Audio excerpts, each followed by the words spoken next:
Salut tout le monde! Aujourd'hui je vous retrouve pour le test de ce produit. Il s'agit d'un sac Low Alpine qui est une marque qui existe depuis environ une cinquantaine d'années et qui crée donc toutes sortes de sacs et de rangements.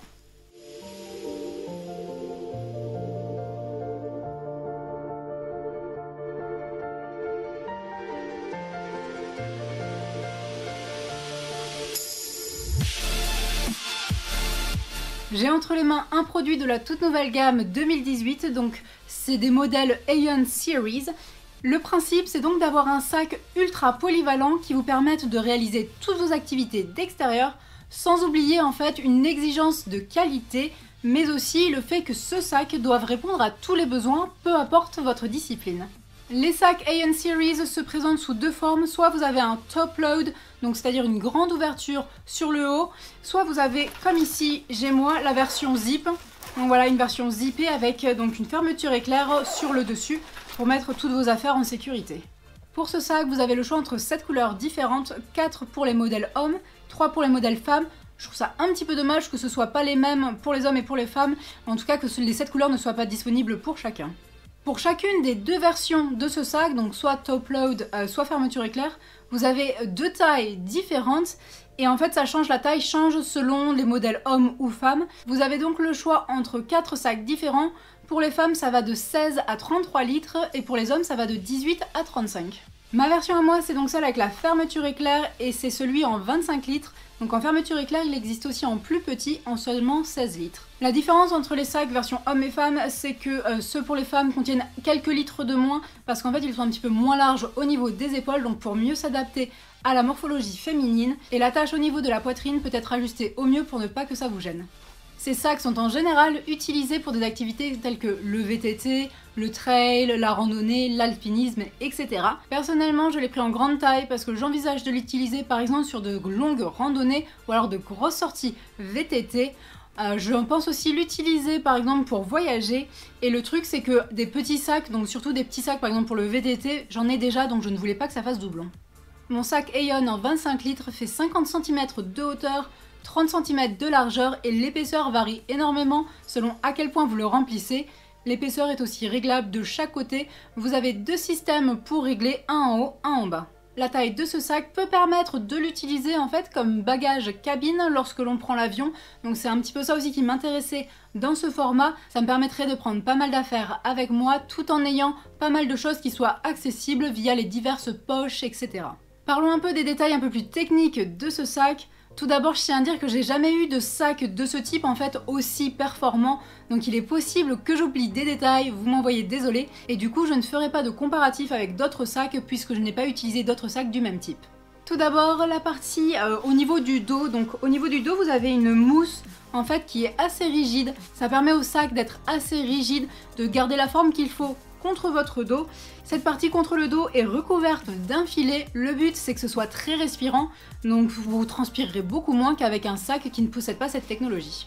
Quant aux bretelles, elles sont assez larges pour être confortables sans être trop grandes, donc trop gênantes. Vous pouvez les régler en deux endroits, donc vous avez ici deux systèmes de réglage, mais aussi en bas. Ça permet donc au sac de s'adapter à toutes les morphologies et aussi à toutes les activités.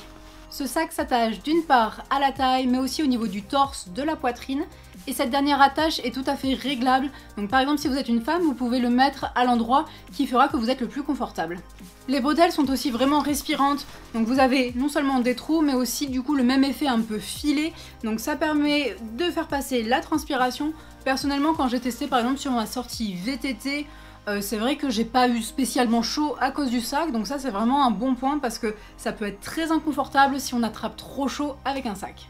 Sur la tache qui se trouve au niveau du torse, vous avez un sifflet pour plus de sécurité. Ça marche bien.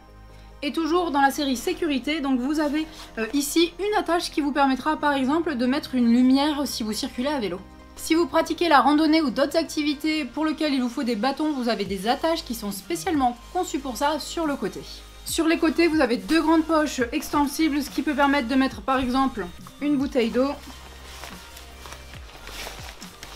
Vous avez aussi une poche extensible ici sur le devant. Vous avez une poche qui vous peut permettre de mettre pas mal de choses. Et évidemment, à l'intérieur du sac lui-même, on rentre aussi un paquet de choses. Par exemple, moi j'ai un gros sac de couchage il rentre vraiment sans aucun souci et il reste encore de la place par-dessus. Donc si besoin, je peux mettre un pull et j'arrive sans souci à fermer ce sac, même en étant vraiment très plein comme ça.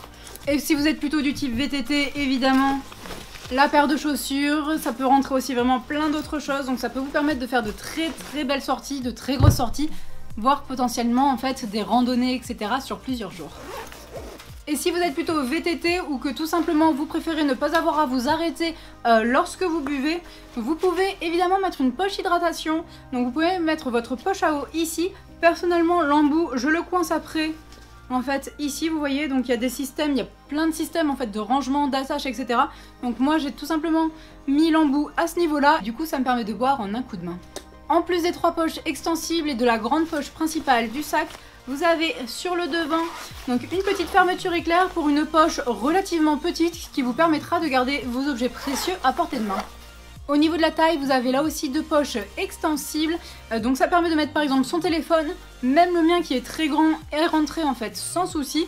Et d'ailleurs quand j'ai filmé ma sortie VTT où je portais le sac, j'ai réussi à mettre dans l'autre poche non seulement ma GoPro, mais ma GoPro attachée à la fixation qui devait faire bien 15-20 cm de large, donc aucun souci pour que ça rentre non plus.